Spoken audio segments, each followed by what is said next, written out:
And this is a really serious matter for society to be able to go forward. 150 years ago this weekend, South Carolina seceded from the Union. May not be on top of your list of things to be reflecting on. But that period of time was a period of time where the breakdown in respect and in conversation led to the most horrible period of our nation's history.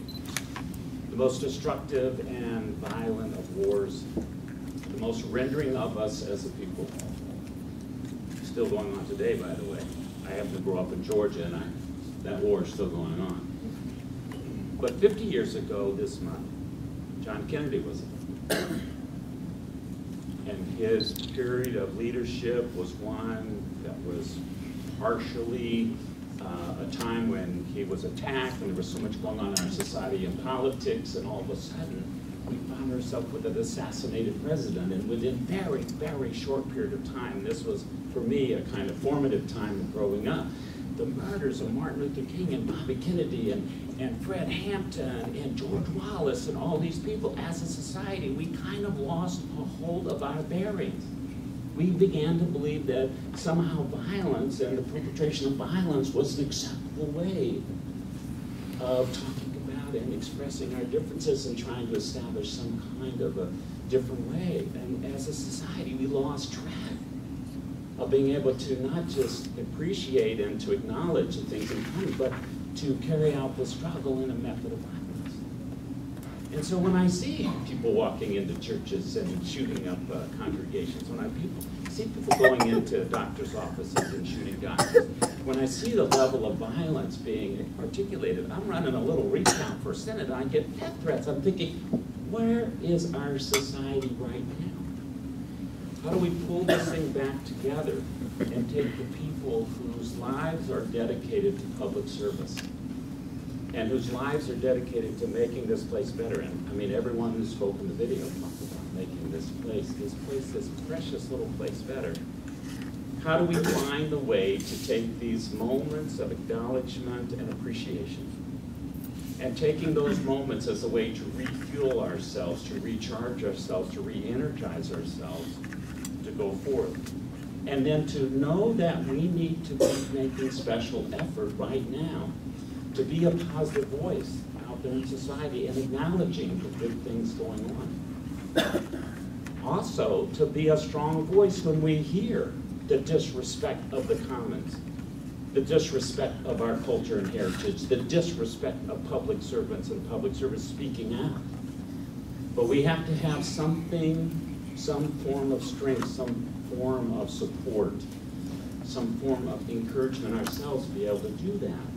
And this is, to me, the great genius and the great gift of MAPL and of the people that you were together with in a cohort and the people you met through the process. I know for me personally, the people who kind of keep me going, one key part are my cohort members from my Camp Wellstone. A very cold night in January in 2005. A lot of the nation was reeling from what was quite a political moment there in November of 2004, but we were charged up, and those folks have sustained me. But I'm also sustained by my high school friends. I don't know if any of you keep in touch with high school friends. They've been an important sustainer. People who are my friendship network in my home, in my family, in my church, in my community.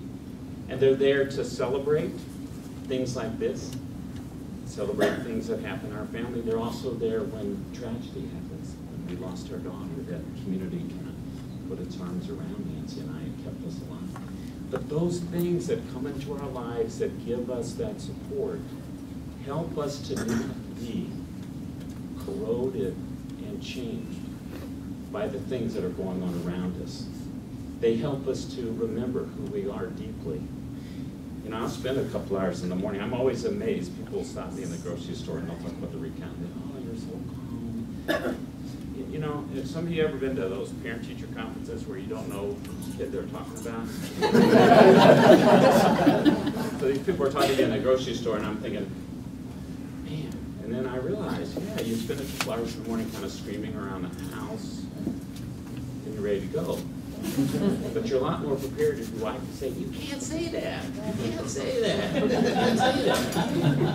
And so when you find yourself like screaming around the house, you can pick up that phone or Twitter or text message one of your MAPL colleagues and say that. And hopefully they'll say back to you, and you can't say that. And it'll get you to that place where you can walk out to the society and you can speak truth to power, sure. But you can express your love and appreciation, because that's what you need to do. You can call out with care and with love when somebody's attacking the commons, or attacking public servants, or attacking public service. You can, in the display of your life, confront this corrosion that's going on in our society. And for me, the fact that we take this time, we stop when you're graduating, and I'm glad some of you walk, but I'm also glad that you decide to do this separate event here, because often in our nonprofit and advocacy community, we don't take this time. We need to build that as a habit and culture, a part of our work, but you do that here. But in this cohort of people, and all the folks you met through this process, are the folks who can help you remain calm, can help you remain real, can help you remain true to the values. You didn't come to MAPL unless you had a certain set of values that kind of put you on a path and a direction. But the challenges outside, the challenges in this world that will want to drag you into fights and battles and ugliness, that'll want to, kind of push you over the edge and push you into saying things or doing things or expressing things in ways that will not be what your grandmother would have wanted you to do. Those things are really real. And I'm tired after this second recount. I'm tired after the second recount. Because some of the things that get said and some of the things that get done, get a little crazy. But I know that in our state and in our community of friends, for those of you who are younger, who are taking over the batons, and I know the level of leadership that's coming, and I know some of the other of you who give your time as faculty and come up here as adjuncts and others who make this happen. It's in how we come together, how we work together to help each other be the best people that we can. That's the way that we don't allow this society to go down the path of anger and hatred, violence, of disrespect of the environment and the commons, of disrespecting each other.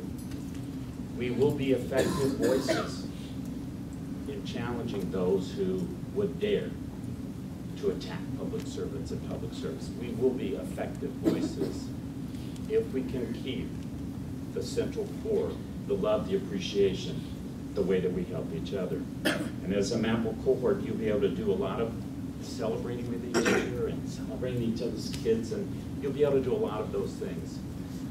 But maybe, just maybe, the most important thing you'll be able to do is to help each other take this kind of appreciation and love and celebrating that you're doing and turn it into the clarity and the specific ways that we can confront those in our society who would try to grab inside of our hearts and take us into a different kind of direction.